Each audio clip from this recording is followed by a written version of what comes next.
నమస్తే Vanitha help line కి స్వాగతం. ముందుగా అందరికీ స్వాతంత్ర దినోత్సవ శుభాకాంక్షలు. ఈరోజు మనం 70వ స్వతంత్ర దినోత్సవాన్ని జరుపుకుంటున్నాం.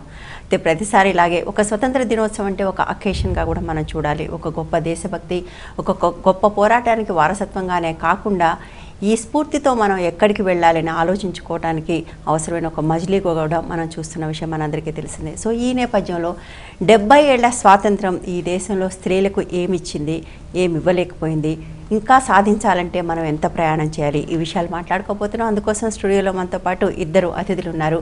డాక్టర్ పద్మజ గారు, సైకాలజిస్ట్, ప్రొఫెసర్ ఎన్ శివప్రసాద్ గారు, గీతం యూనివర్సిటీ ప్రో వైస్ ఛాన్సలర్. నమస్తే అండి.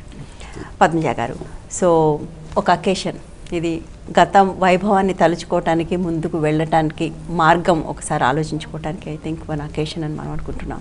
సో స్త్రీలకు సంబంధించి 70 ఏళ్ల స్వాతంత్రం మనకు ఏమిచ్చింది, ఏమి ఇవ్వలేకపోయింది? దేశ స్వాతంత్రం గురించి మనం చాలా ఆనందంగా చెప్పుకుంటున్నాము. వ్యక్తి స్వాతంత్రం అది మరో యాంగిల్, అది మరో కోణం, పూర్తిగా మరో కోణం. స్త్రీలకి స్వాతంత్రం కేవలం దేశ స్వాతంత్రం వల్లనే వచ్చిందంటే అలా కాదు. కాకపోతే స్వతంత్రం తెచ్చినటువంటి మార్పులు ఏవైతే ఉన్నాయో అవి డెఫినెట్గా ఒక స్త్రీ పరిస్థితిలో చాలా వరకు మార్పులు తెచ్చినాయి. ఉదాహరణకి విద్యారంగంలో ఉన్నవాళ్ళం, నేను శివప్రసాద్ గారు మొట్టమొదటి విద్యారంగం గురించే మాట్లాడదాం. విద్య మనిషికి ఉన్నటువంటి పరిజ్ఞానాన్ని, విజ్ఞానాన్ని, ప్రపంచాన్ని విస్తృతం చేస్తుంది అనేది మనకు అందరికీ తెలిసిన విషయమే. ఆ విద్యావకాశాలు విద్యా రంగంలో అడుగు పెట్టడానికి కానీ, విస్తృతం చేసుకోవడానికి కానీ అవకాశాలు మనం స్వతంత్రం తర్వాతే ఎక్కువ చూస్తున్నాం. అంతకుముందు మీరు స్వతంత్రం టైంలో మనం చూసామంటే కనుక వేళ్ల మీద లెక్క పెట్టగలిగిన వాళ్ళు ఉండేవాళ్ళు, అంతమంది మాత్రమే ఉండేవాళ్ళు ప్రొఫెషనల్లీ ఫర్ ఎగ్జాంపుల్.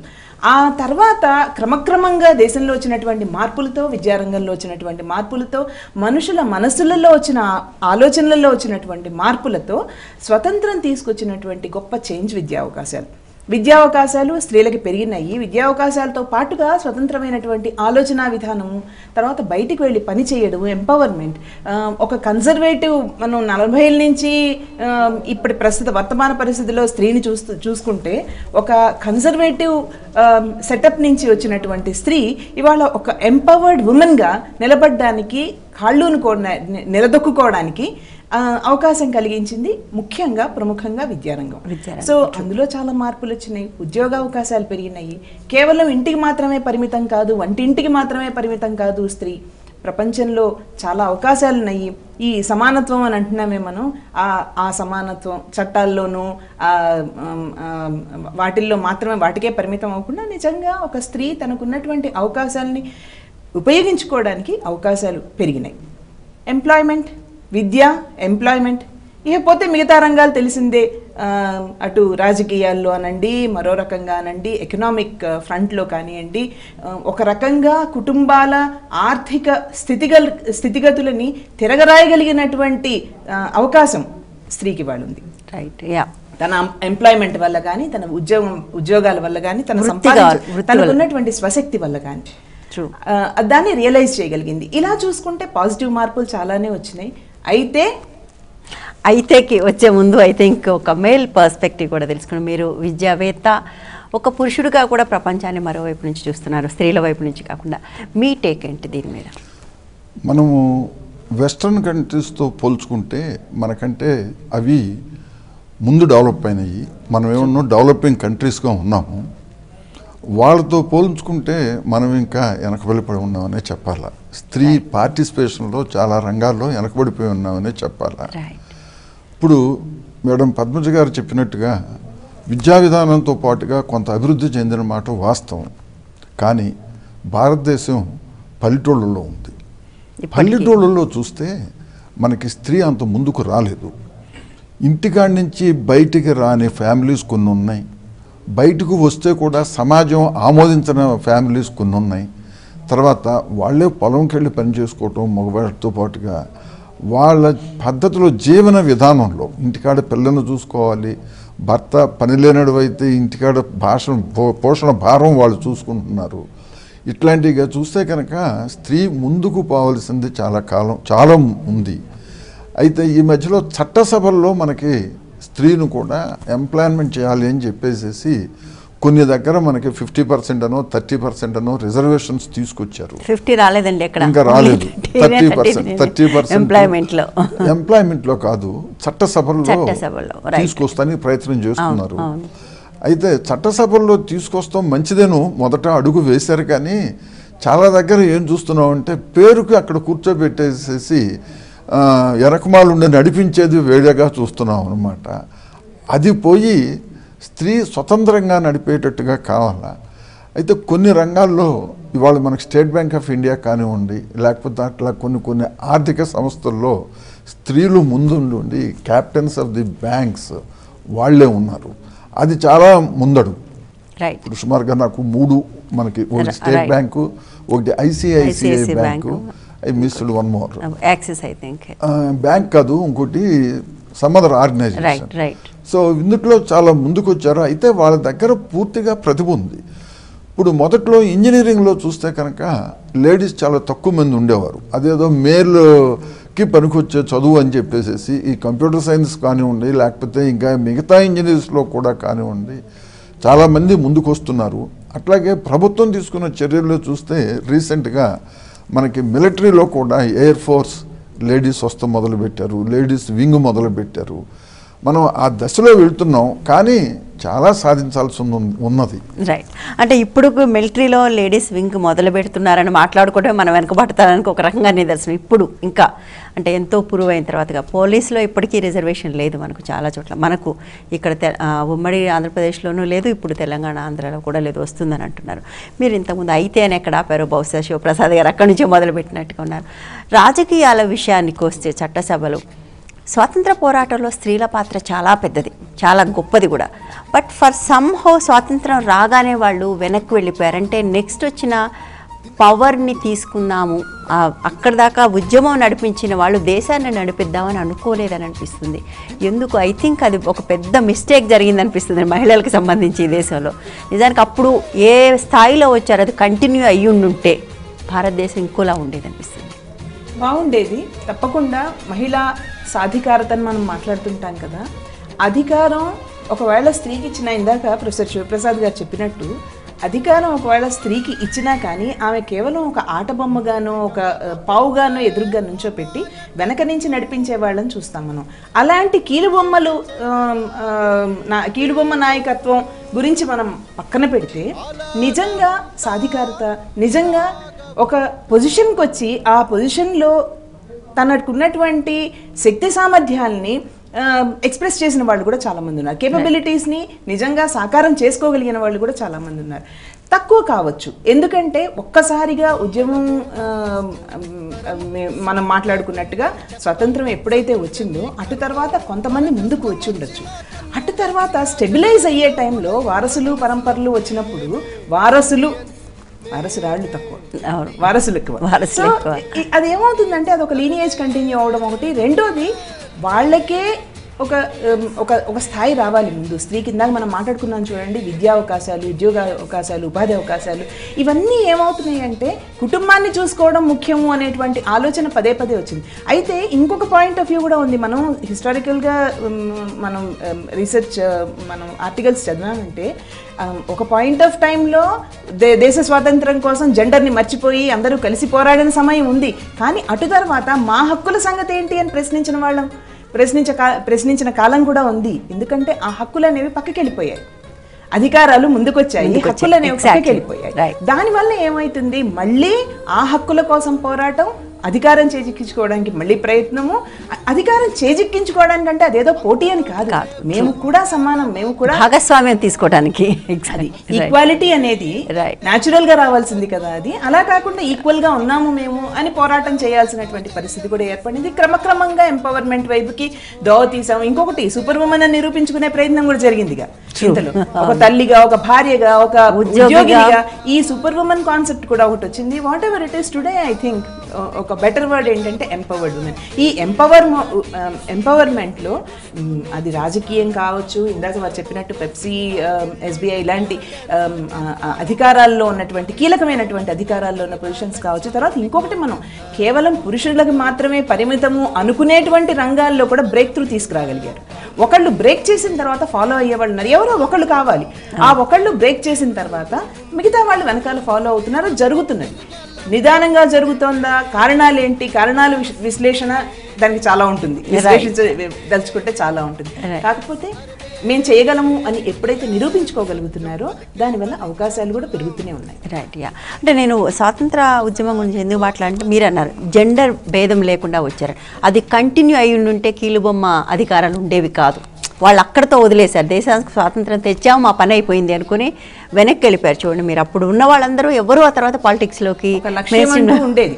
ఆ లక్ష్యం చేరిన తర్వాత రైట్ కొత్త లక్ష్యాలు ఏర్పడతాయి. కొత్త లక్ష్యాల్లో ఎవరు అధికారంలో ఉండాలి, ఎవరికి పవర్ ఉండాలి, పవర్ అనేది చాలా కీలకమైన విషయం అక్కడ. అధికారం ఎవరి చేతిలో ఉండాలి అన్నప్పుడు, అలాంటప్పుడు మిగతా వాళ్ళందరూ ఆ ప్రాముఖ్యత తగ్గిపోతుంది, ప్రాధాన్యత. ఎగ్జాక్ట్లీ. ఈ క్రమంలో బహుశా ఎక్కువ మంది అది కంటిన్యూ అయ్యి ఉంటే నిజంగా భారతదేశం కంప్లీట్గా డిఫరెంట్గా ఉండేది అని అనిపిస్తూ ఉంటుంది అది కంటిన్యూ అయి ఉంటే. సో ఒకటి, ఎంత నిదానంగా జరుగుతుంది మీరు చెప్పారు. ఇవాళ పల్లెలకి పట్టణాలకు చాలా తేడా ఉందని. పట్టణాలకు కూడా మనం చూసే ఒక మిడిల్ క్లాస్లో బహుశా డిఫరెన్స్ ఉండొచ్చు. బట్ ఇవాళకి కూడా ఒక చిన్న స్లమ్కి వెళ్తే, హైదరాబాద్లో నిజానికి ఎంత మిడిల్ క్లాస్ ఉందో దానికి రెట్టింపు స్లమ్స్ ఉన్నాయి, బట్ అవి చిన్న చిన్న ప్లేసెస్లో ఉన్నాయి. అక్కడికి వెళ్తే మీకు అదే పరిస్థితి, పల్లెటూళ్ళ కంటే దారుణమైన పరిస్థితి, మోర్ వైలెన్స్ కనపడుతుంది అక్కడ. సో ఎందుకని ఇంత డిస్పారిటీ పెరుగుతుంది అని మీకు అనిపిస్తుంది? ఒకటి, ఈ డిస్పారిటీ పోవాలంటే కనుక ఆర్థిక స్వాతంత్రత వచ్చినప్పుడు డిస్పారిటీస్ తగ్గుతాయి. ఇక్కడ ఏమవుతుంది, మనకి పల్లెటూళ్ళలో కానివ్వండి లేకపోతే పట్టణాల్లో కానివ్వండి, పూర్ పీపుల్కి వచ్చేటప్పటికి ఆర్థిక స్వాతంత్రం లేదు. జనరల్గా మేల్ మెంబరు ఎర్నింగ్ కాకుండా కొన్ని ఇండ్లలో పనిచేసుకోవడము, పొలాల్లో పనిచేసుకోవడము, లేడీస్ వచ్చేటప్పటికి అణగదొక్కబడినటువంటి సాంప్రదాయం మనకి తరతరాలుగా ఉండిపోయింది. మగతను పని చేయకుండా భార్య తీసుకొచ్చిన సంపాదనలో నుంచి నాకు తాగడానికి ఇవ్వట్లేదని కొట్టిన సందర్భాలు మనం చాలా పేపర్లో ఇదేంటంటే ఈ మేల్ డామినేషను అనేది తరతరాలుగా మనకి నరాల్లో ఇదిగిపోయి ఉన్న దాన్ని విరగొడితే కానీ ఈ డామినేషన్ పోయి ఎంపవర్మెంట్ వచ్చినప్పుడు సమాజంలో మార్పులు తొందరగా వస్తాయి. ఇది చదువుకున్న వాళ్ళలో విఘ్నత పెరిగి అట్లాంటి డామినేషన్ లేకుండా సహకారంతో ముందుకు పోతూ ఉన్నప్పుడు మనం కొంచెం మార్పులు చూడగలుగుతున్నాం. ఆ మార్పులు ఏంటంటే 20% 30% పాపులేషన్లో ఉన్నది, కానీ ఇంకా మనకి మార్పులు రావాల్సింది రియల్గా ఎంపవర్మెంట్కి చాలా ఉన్నది. చాలా 70% దాకా కూడా ఉంది యాక్చువల్గా. సార్, ఎంపవర్మెంట్ అంటే ఒక ఈక్వల్ స్టేటస్కి తీసుకురావటం, సమానత్వం అని అనుకుంటే, పద్మజ గారు ఈ మధ్యకాలంలో మనం వింటున్నాం సమానత్వం అనే భావన ముఖ్యంగా జెండర్కి సంబంధించి పిల్లల్లో నేర్పాలి అంటే మిగిలిన అన్ని అసమానతల గురించి మాట్లాడకుండా ఒక్క స్త్రీ పురుష సమానత్వం గురించి మాట్లాడితే సాధ్యం కాదు అని. పిల్లలకి కులంతోనో వర్గంతోనో ఇంకా వీటన్నిటితోనో అసమానతలు ఓకే అని చెప్పి ఒక్క స్త్రీలు పురుషుల మధ్య మాత్రమే సమానత్వం ఉండాలని చెప్తే అది వర్కౌట్ అవ్వదు అనేది మనం వాళ్ళు చూస్తున్నాం. నిజానికి నెహ్రూ ఆ కలగన్నాడు, అన్నీ సమానంగా ఉండాలి, స్త్రీలు పురుషులు సమానంగా ఉండాలి. ఇవాళ అయితే ఇంకా స్వప్నం నుంచి చాలా దూరం వచ్చేసాం. ఇక్కడ మనం మాట్లాడుకునే విషయం ఏంటంటే మానవులకి మధ్య సమానం. ఎగ్జాక్ట్లీ. మీరు వర్గం అనండి, కులం అనండి, మతం అనండి, జెండర్ అనండి, మరొకటనండి, మనిషికి మధ్య సమానత్వం. మీరు చెప్తున్నది ఆ కోర్ హ్యూమన్ ఈక్వాలిటీ మీరు మాట్లాడుతున్నది, అది ఐడియల్ గా చాలా బాగుంది. అది చెప్పకుండా కేవలం స్త్రీ పురుష సమానత్వం చెప్పడం వల్ల దాన్ని తీసుకురాగలమా అనేది ప్రశ్న. కొన్ని విధాలుగా కొన్ని వాదనలు నిరూపితం కాకపోవడానికి, అవి మనుషుల్లోకి చొచ్చుకుపోవడానికి కూడా కారణం అదే. మనం లిమిట్ చేసి, ఐసోలేట్ చేసి సమానత్వం అనే దాన్ని కేవలం ఒక పర్టిక్యులర్ ఆస్పెక్ట్కి మాత్రమే లిమిట్ చేయడం వల్ల సమానత్వం అనే దాని హోలిస్టిక్ మీనింగ్ మనుషులకు అర్థం కావట్లేదు.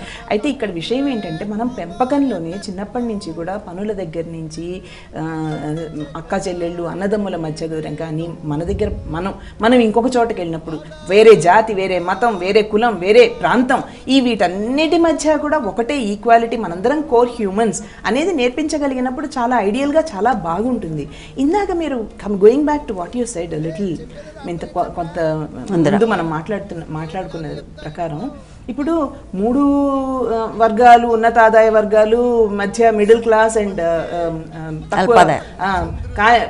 పెద్దగా సంపాదించని వాళ్ళ గురించి మనం మాట్లాడుకునేటప్పుడు అమ్మ పని చేయడం అనేది ఎప్పుడు ఉన్నది. స్త్రీ ఎప్పుడు ఇంటికి మాత్రమే పరిమితమై బయటికి వెళ్ళి పని చేయకపోవడం అంటూ ఏమీ జరగల.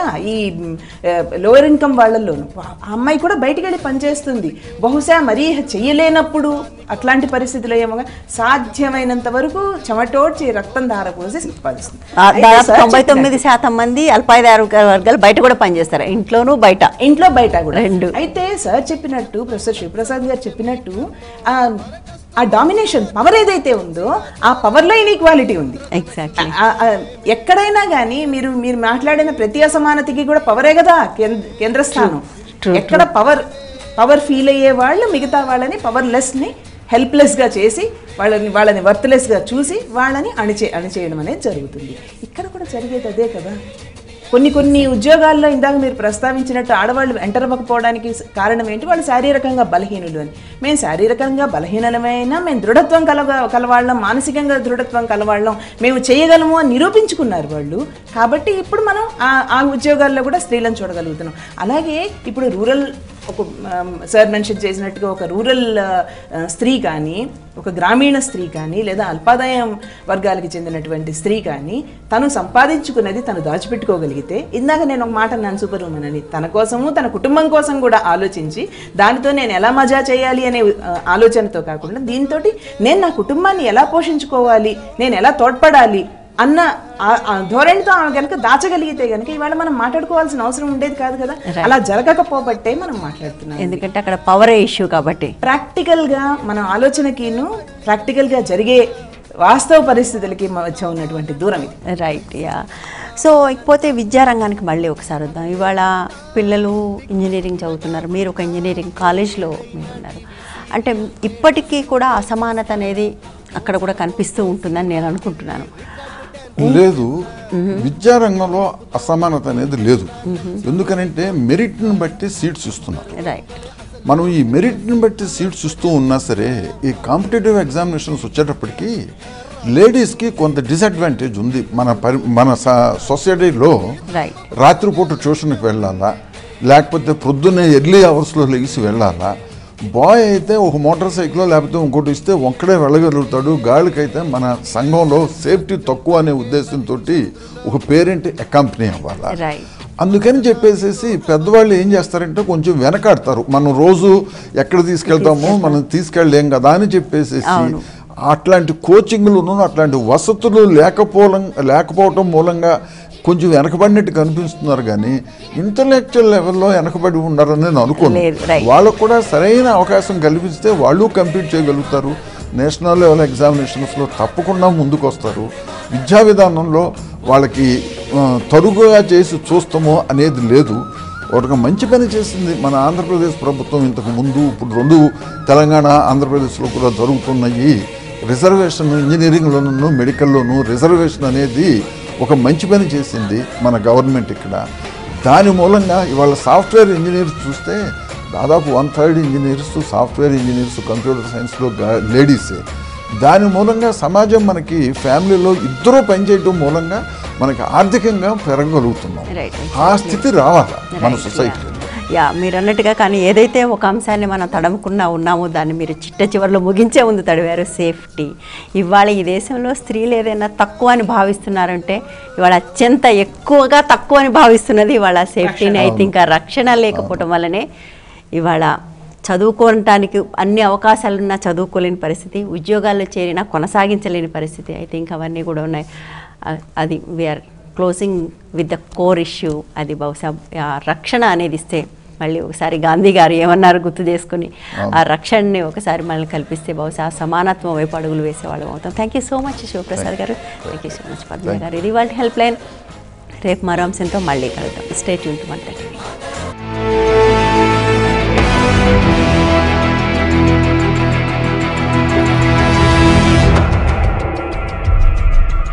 సమస్యల్లో ఉన్న మహిళలు సంప్రదించాల్సిన చిరునామా Vanitha help line, care of Vanitha TV, Rachana television private limited, plot number 564-A-19-3, road number 92, Jubilee Hills, Hyderabad 500033.